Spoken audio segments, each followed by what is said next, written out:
ProRegiane espera sinceramente que sim, que vocês estejam muito bem, tá? Em casa, se cuidando e estudando também, turminha. Hoje nós vamos para mais uma aula de geografia e é aula de correção. E como toda aula de correção, a Pro começa com uma mensagem. E a de hoje diz o seguinte: há apenas uma maneira de evitar críticas. Não faça nada, não diga nada, não seja nada. Porque se você for alguma coisa, se falar alguma coisa, você se colocar, com certeza a gente vai ter aí críticas. Então não vamos se importar e vamos aí pra frente, tá bom, turminha?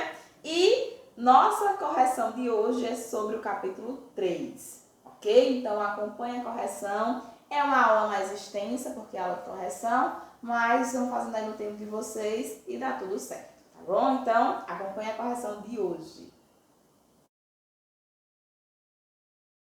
Vamos lá? O continente europeu. Aquele capítulo que eu apresentei para vocês, as características gerais e os aspectos físicos. Fala um pouquinho da população, né? Então a população entrou aqui também, né? Então vamos observar o que é que traz as atividades aqui desse capítulo. Bora lá?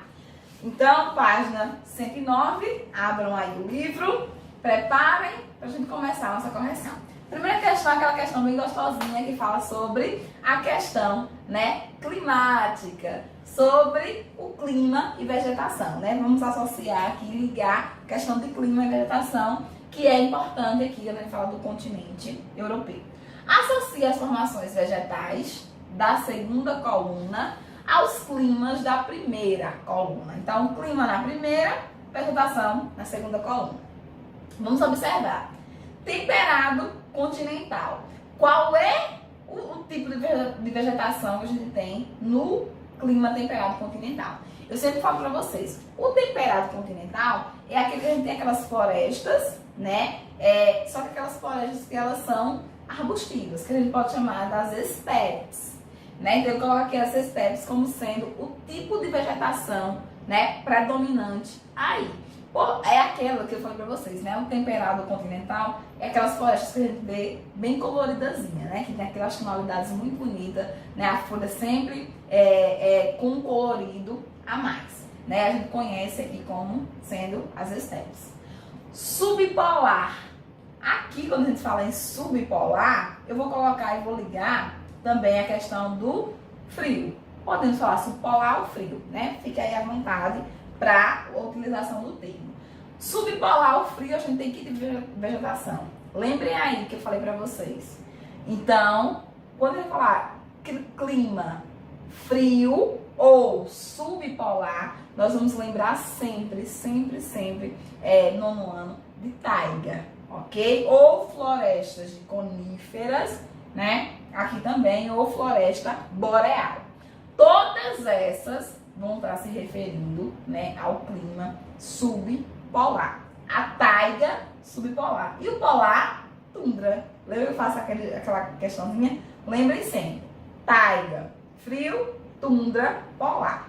Então, para vocês associar e não esquecer mais a questão, né, de que tipo de vegetação a gente vai encontrar em cada clima. Então, já disse para vocês, né, a polar, tundra. Aquela vegetação que parece um lodozinho, né? Que tem todas aquelas características que a gente já estudou.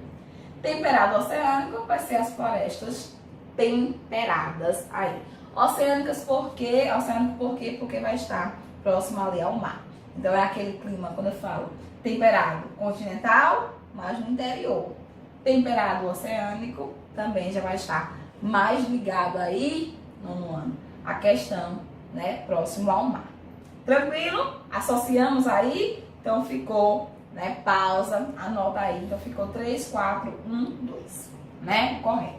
Segunda questão, ele fala sobre justamente o seguinte: sobre os rios do continente europeu, leia com atenção as assertivas abaixo e coloque V para verdadeiro e F para as falsas, né? Então vamos ver o que tem de verdadeiro, o que é que tem de falso aqui.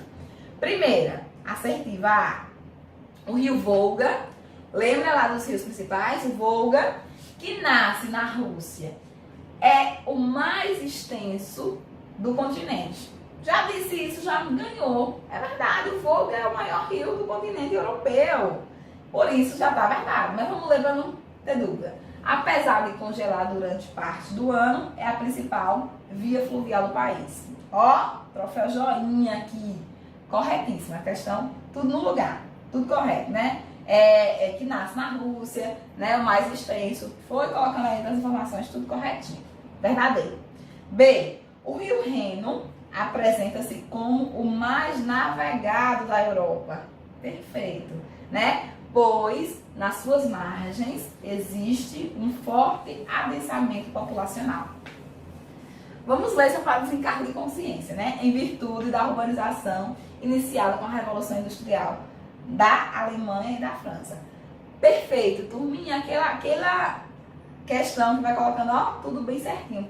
Perfeita a questão, sem nada, sem nenhum erro.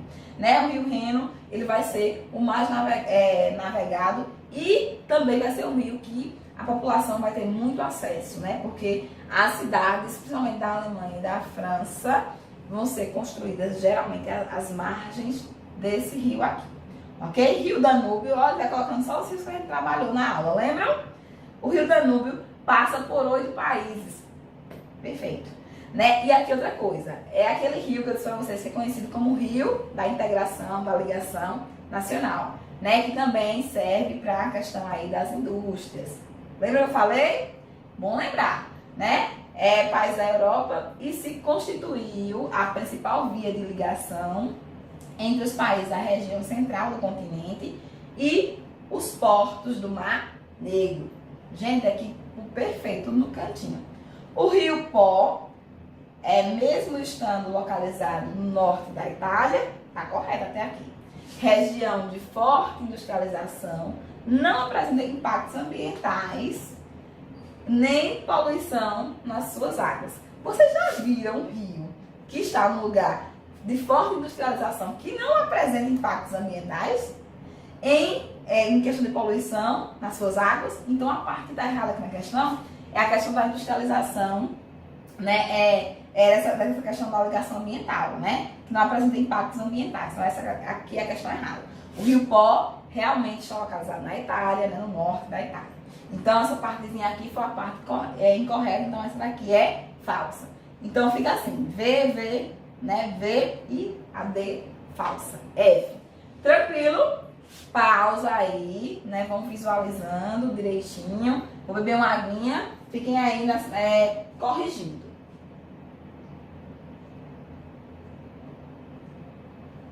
Vamos lá para a próxima. Olha o que ele coloca aí. Que mapa bonito. Quando a gente tem essas cores assim, né? Escura tá ligada a relevo. Né? Vamos sempre lembrar.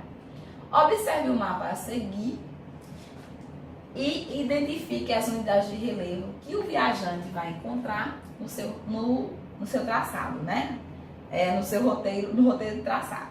Então, ele vai do A para o B, do B para o C, do C para o A. Tranquilo? Que tipo de relevo a gente tem nessa partezinha aqui? Então, ele vai colocar o seguinte. São unidades, né, compostas de cadeias montanhosas. Então, gente, vocês perceberam que ele fica sempre na partezinha mais escura do mapa. Quando mais escura é o mapa, significa que ele é mais, o que no ano? Mais elevado. Então, se ele tá aqui só nas partezinhas, ó, mais elevado, o que a gente observa aqui? Vamos observar que a gente vai ter o quê? Cadeias montanhosas, que a gente pode chamar lá na Europa como os Alpes, né? Os Carpatos, né? Os Balcãs, respectivamente. Então, a gente vai ter o quê? Alpes, Carpatos e os Balcãs. Por quê, minha gente? Aqui eu disse para vocês na nossa aula que quanto mais escuro no mapa, mais alto, mais elevado é. Só que na Europa a gente tem os nominhos que eles colocam, né, para as suas cadeias montanhosas. Então a gente vai seguir aqui dos Alpes, né, dos Alpes para, né, os Carpatos e os Balcãs. Essa daqui vai ser o roteiro do viajante, ok? Seguir o relevo. Tranquilo? Pausa aí e anota. Bora lá, próxima questão. Próxima questão fala de floresta boreal. Boreal é que tipo de floresta? Ah, se vocês errarem, eu vou ficar bem bravo com vocês. que é a floresta, que a gente conhece como floresta de coníferas, ou a nossa querida taiga. Não errem, não errem, não errem. Vocês vão ficar bravos com vocês. Então, o que ele coloca aqui? Considere o texto a seguir a respeito de uma das paisagens, né, fitográficas do continente europeu. Que paisagem é essa? A floresta boreal. Aqui ele vai dar características. Vocês leiam um texto, né? A gente não vai fazer a leitura do texto porque não é preciso. Nós sabemos as características aí das florestas boreal, né? Então, ele quer que você me diga assim, a localização correta dessa paisagem está representada em... Na floresta boreal, nós temos que tipo de clima? Qual é o tipo de clima? O frio. Perfeito. Essa região aqui tem clima frio? Não, não é clima frio. Aqui é clima temperado. Então já sabemos que não é aqui. Essa daqui, Mediterrâneo. Essa daqui, temperado oceânico. Esse daqui, clima frio. Então, letra D. Observem aqui. E essa daqui, clima polar. Por isso que não poderia ser. Observaram? Perfeito. Pausem aí. Então, o D vai ser a correta aqui. Vamos para a próxima questão, a 4. Aqui ele coloca um monte de coisa. Mas em síntese, o que a questão quer? Né? Essa daqui é bem interessante. Com base nessas informações e na observação das ilustrações, caracterize, né, localize e caracterize as paisagens vegetais da tundra e da taiga. Ele quer que você me diga onde você encontra tundra e quais são as características dela, e aonde você encontra a taiga e as características dela. Aqui ele coloca um monte de coisa. Eu não vou fazer a leitura, né? Mas, porque não é necessário. Se vocês quiserem pausar e dar uma olhadinha, sim. Mas de modo simples, nono ano. O que ele quer que você coloque aí? Tundra. Tundra a gente encontra onde? Na região polar. Característica: vegetação de degelo, que só acontece no derretimento do gelo, né? Então, por esse degelo, que geralmente a gente tem musgos e líquens. O que são isso? São vegetações que parecem, os musgos parecem um lodozinho, né? E os líquens são aquelas vegetações que tem umas folhinhas bem fininhas, parecem uns capinzinhos mesmos. Ou seja, sem porte, não são vegetação de grande porte. Então, essa é a vegetação da tundra. Taiga. Taiga, a gente encontra onde, minha gente? Em lugares frios. Não é isso? Então, na porção ainda norte, só que não ao extremo norte da Europa, né? Ligada à questão frio, quais são as características dessa vegetação, da taiga ou floresta boreal? Taiga, nono ano, a gente vai ter o quê? Vegetações, né, parecendo árvorezinha de Natal. Folhas finas, né, que a gente conhece também como os pinheiros. Então, essa é a vegetação aí, né, da taiga.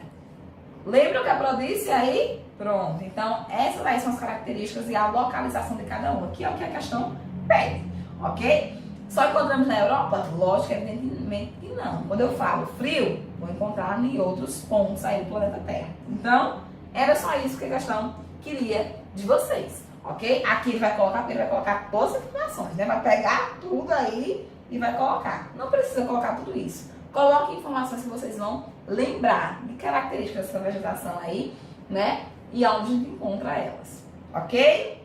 Pausem aí, né? Anotem as informações que eu falei. Se quiser pegar alguma coisa aqui também, à vontade. Ok? Vamos para a próxima questão. Questão 6.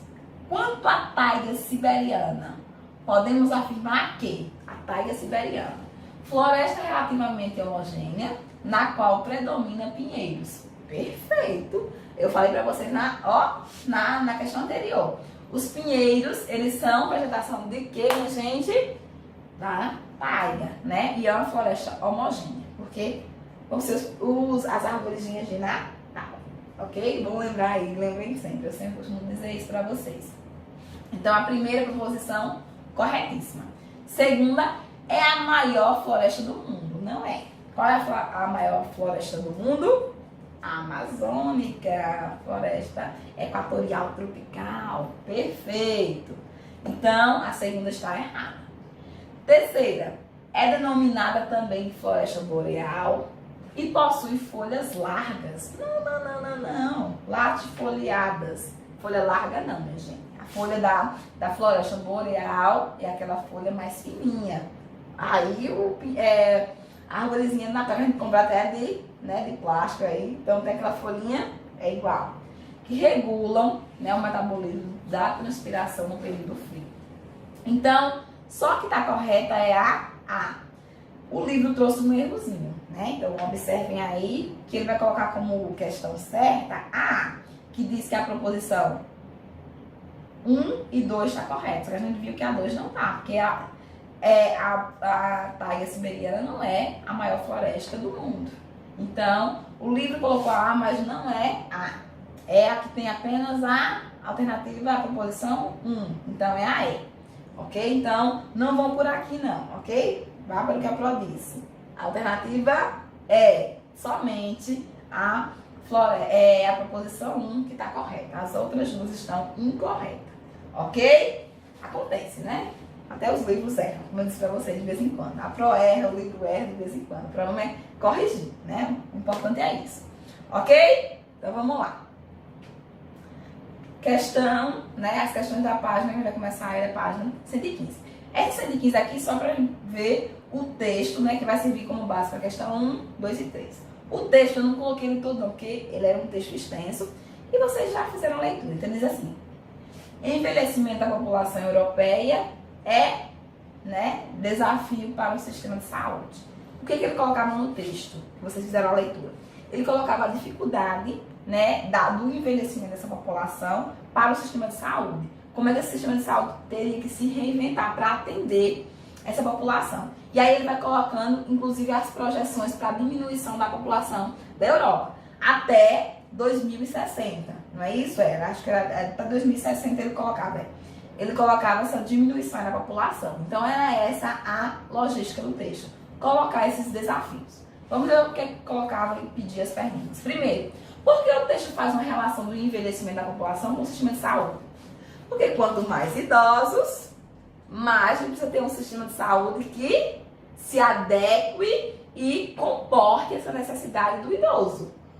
Então, no ano, a relação é justamente essa. O aumento dos custos do envelhecimento, justamente, né, com relação a essa questão da escassez de profissionais da área de saúde, né, que são responsáveis por um desequilíbrio econômico da população europeia. Ou seja, além disso, você não tem uma população para atender essa grande quantidade de pessoas idosas. Então, gera todo esse processo aí, né, que é bem complicado. Ok, no ano, tranquilo, né? Qual é a relação que o texto faz? Justamente isso, né? Dessa dificuldade para encontrar profissionais para trabalhar nessa categoria e também que essa categoria do sistema de saúde precisa se reinventar, né? Se reestruturar totalmente para atender essa população. Quais são as perspectivas com relação à população europeia por volta dos anos de 2060, que eu falei para vocês? Que essa população chegue somente, né, aqui a 517 milhões de habitantes. A Europa todinha, ó como é grave, minha gente, a situação dessa diminuição da população na Europa. Então ele coloca realmente, acredita-se que a população europeia começará progressivamente a diminuir e atingir a marca de 517 milhões de habitantes. Ou seja, uma coisa que gera, né, preocupação aí. Questão 2 é só isso. Questão 3, além da insuficiência, né, da mão de obra, os estados europeus enfrentam outros problemas. Quais são? Perfeito. Redução da arrecadação, porque você tem menos jovens, né, mais idosos. Então você tem menos gente contribuindo com a previdência para atender essa população mais idosa. Então a arrecadação diminui. Aumento do número de aposentadorias. A arrecadação diminui, mas a aposentadoria aumenta. Ó, como é complicado. E despesas, né, com programas sociais para atender essa população mais idosa e para cuidar também da saúde dessa população idosa. Então, Esses aqui são os grandes problemas que é apontado no texto, que a gente já tinha debatido também e discutido nas aulas anteriores. Tranquilo? Eu achei molezinha, né? E vocês também acho que acharam, ok? Vamos lá para a próxima questão. 4. Qual bloco econômico é mencionado durante a abordagem da matéria? Qual é, minha gente? Aquele lá que a gente falou? Pronto, né? No ano vocês não me decepcionem, né? Então fala sobre a União Europeia. Esse é o bloco que ele cita lá no texto. O que o estudo populacional compreende como implosão demográfica? A gente tem a explosão demográfica, que é o que acontece nos países mais periféricos, né? E nos países aqui da América Latina. E lá ele comenta sobre a implosão demográfica. O fenômeno da implosão ocorre quando as taxas de mortalidade superam as taxas de natalidade. Logo, a gente vai ter mais gente morrendo do que gente nascendo. Por isso, implosão, ou seja, diminuição dessa quantidade de natalidade. Ou seja, o déficit aí fica negativo. Morre mais gente do que está nascendo. Ou seja, não há uma reposição da população. Esse é o fenômeno da implosão demográfica citado no texto aí, que a gente já tratou também em outros momentos. Tranquilo? A sexta diz assim: leia a manchete de um jornal europeu. O exemplo francês. A crise não assusta as mulheres francesas que querem ter filhos. Por que essa crise não afeta essas mulheres? Não ficam nem um pouco preocupadas. O que é que é colocado aí, né, quando ele diz isso? Então vamos observar. Identifique as causas que levaram os europeus a estimular a natalidade nos últimos anos. O que foi que fez com que os europeus pagassem valores altíssimos para quem quer ter filhos, né? Dar uma licença maternidade aí extensa. O que é que leva? Gente, quando um país ele só é possível ele se manter a partir de sua população. E o que é que está acontecendo aqui? Está acontecendo justamente isso. A gente está tendo uma diminuição dessa população. E isso gera todo um problema de mão de obra, de arrecadação, né? Então, os países da Europa estão sofrendo com um problema sério ligado a essa questão da população. Então, os textos sugerem o seguinte: a principal causa que impulsionou a natalidade está atrelada à necessidade de mão de obra jovem, né? Uma vez que a diminuição das taxas de natalidade tornou escasso esse grupo. E é esse grupo que é a população economicamente ativa, que consegue justamente manter o país e manter as questões sociais desse país, né? Ou seja, a aposentadoria, né? A questão de alguém com um problema, né? Que precisa se afastar por uma questão de saúde.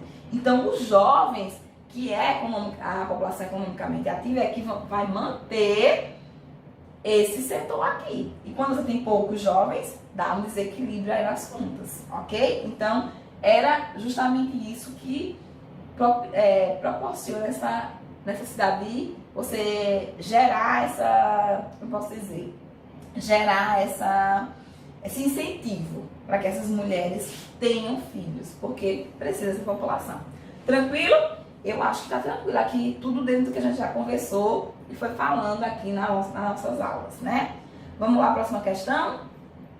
Essa daqui é uma questão interessante. Então, ele vai falar de 2 pontos aí, 2 penínsulas. Lembrando qual é a definição de península? Península é uma porção de terra que só tem uma ligação com o restante do continente, todos os demais cercados por água.